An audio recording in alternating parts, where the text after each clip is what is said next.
కేవలం వెల్ఫేర్ స్కీమ్సే ఓట్లు తీసుకురావు. బీహార్లో కూడా మనం చూసాం.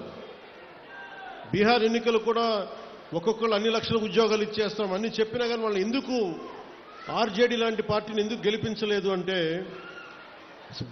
ఈ జనరేషన్ మేల్కొంది, ఈ జెన్జీ, ఈ కొత్త తరం మేల్కొంది.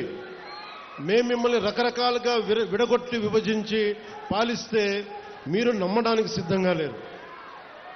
ఇది నేను 2004లో నేను గ్రహించాను.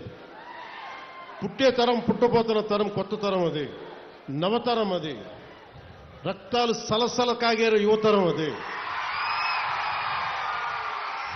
మీకోసం బాధ్యతగా నేను రాజకీయాల్లోకి వచ్చాను. సినిమాల్లో చాలా డబ్బులు ఇందాక కూడా ఓజీ నడుస్తూ ఉంటే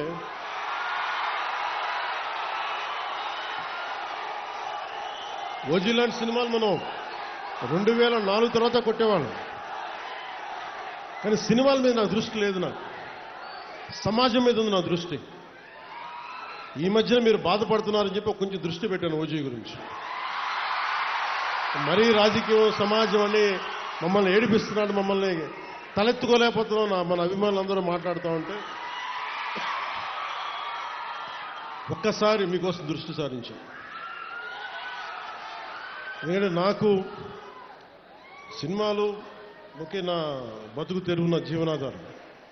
రాజకీయం నా బాధ్యత, నా దేశభక్తిని చూపించుకోవడానికి, నా సామాజిక బాధ్యతను నిర్వర్తించడానికి నేను ఎంచుకున్న బాధ్యత ఇది.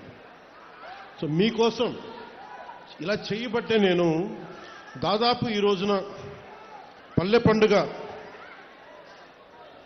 ఈ 2.0 సందర్భంగా మనం దాదాపు 6,000 కోట్ల రూపాయలతోటి పనులు మొదలు 6,787 కోట్ల రూపాయలతోటి 13,326 గ్రామ పంచాయతీల్లో 53,382 పనులని మనం ప్రారంభించబోతున్నాం.